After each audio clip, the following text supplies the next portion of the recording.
All right, well, good morning, vendors.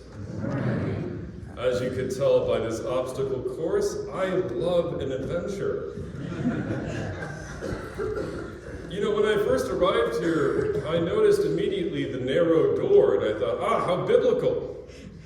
Making our way through the narrow door into God's kingdom. Now I see that there is yet again a blessedly narrow entrance into the solid pulpit. You know, I need to compliment the acolyte, the lector who read this morning about being patient, for the coming of the Lord is near. I have a confession to make to you, brothers and sisters. In yesterday's 4-hour car ride down from New York, as my wife can attest, I was anything but patient. And I wasn't the one driving. God bless you, Sam. And I couldn't help but imagine, in light of the fact that Samantha and I are expectant parents, I couldn't help but imagine our child who is and who is also to be in the future sitting in that back seat asking, as we always have notoriously heard, "Are we there yet?" How fascinating, therefore, that we are together in the season of "Are we there yet?" This season of Advent, this season of preparation.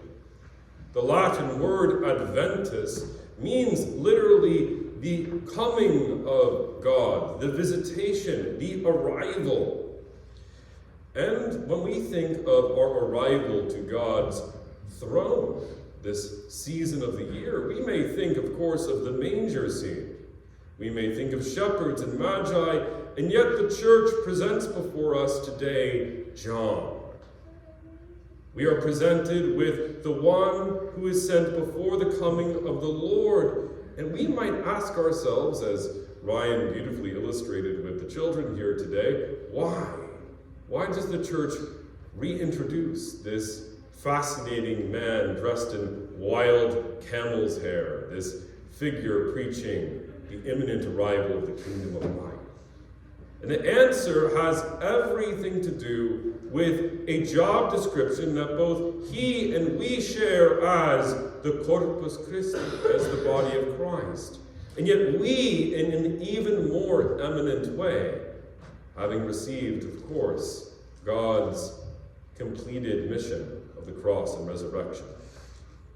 So it is, sisters and brothers, that we embark on a little bit of a time machine experiment and try to understand John not from our modern American eyes, but through those women and men who would have heard him and heard the preaching of the coming of the kingdom.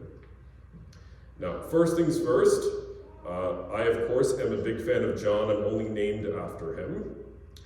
And one might misunderstand his role if one doesn't grasp the idea of what it means to be a herald. I don't know if most people use LinkedIn anymore or any way of sending out job applications, but very few of us will write down, "I am a part-time emissary," or "I'm a part-time herald." But if you've attended a Renaissance fair or seen a medieval movie, when a monarch, when a king arrives in a certain place, they send before them the town crier or the herald to say, "Hear ye, hear ye." A trumpet is blown, and the people drop what they are doing to prepare for the coming of the king.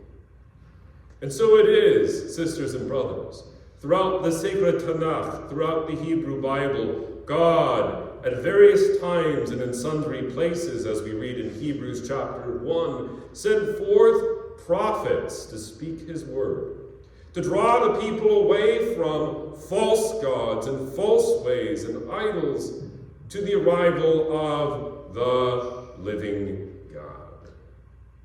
And so it is, my blessed family in the Lord Jesus, that at last God sent to his people the servant John. Now, what happens to the prophets, sisters and brothers? Do you think that they get fanfare? After all, we see the movie The Ten Commandments with Charlton Heston and smile warmly at the idea of the man coming down the mountain. And yet, in reality, these men, and at times even women, were themselves cast into terrible circumstances. Moses was nearly stoned by his people several times. Jeremiah left in a pit to die, thankfully rescued. Isaiah sawn in two. This is because though God is reaching out, we ourselves, under the lies of the serpent, turn away. Though God is seeking his kingdom on earth, there are those who are seeking to resist this kingdom under the yoke of the devil. And so it is God at last comes as man among us, prefigured by John, and yet John finds himself in prison. Sisters and brothers, I come from an academic background, and I can tell you without a moment's hesitation at this pulpit, if I mentioned in the university the name of Mahatma Gandhi, Buddha, L. Ron Hubbard, no one would really blink. They would simply smile and say, oh, of course. But mention in the university or the halls of power the name of Jesus. Stand before those who believe they are wise in their own eyes and mention the name of Jesus, and blood begins to boil. People begin to, frankly, look as if they were possessed or at times oppressed. And why is there such an antagonism towards Jesus that shamefully his name on many lips is even a curse rather than a blessing?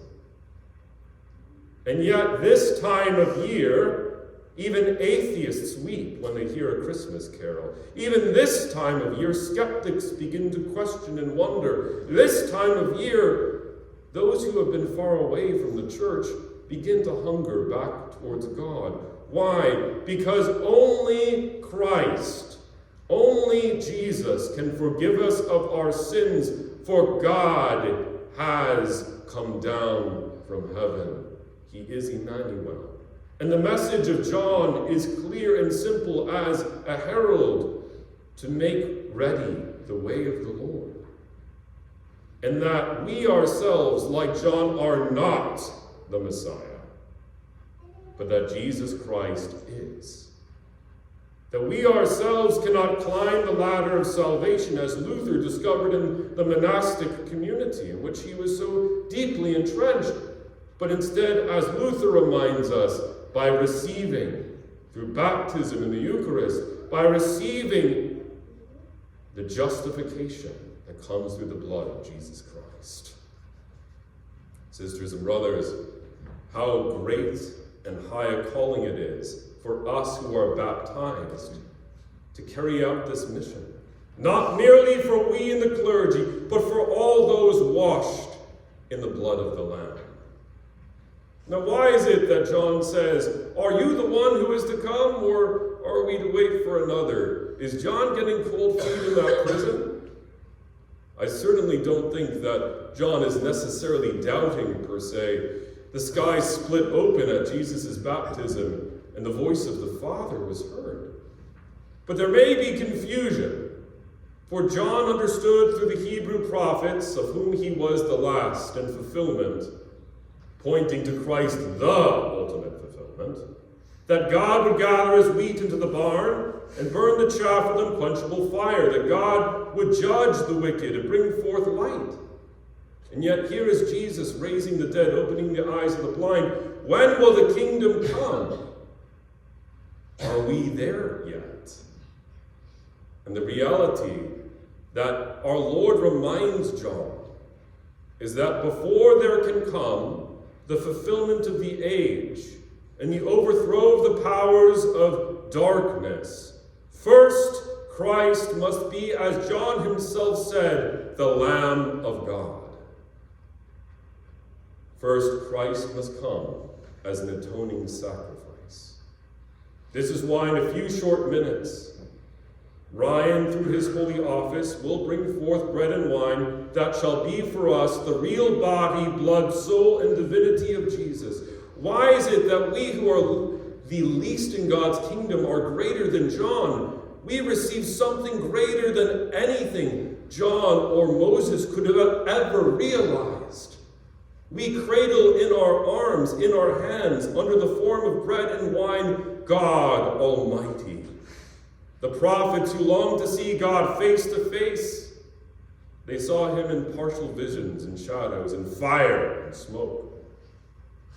But we receive God, flesh of one flesh, bone of one bone, heart of one heart. We are God's house.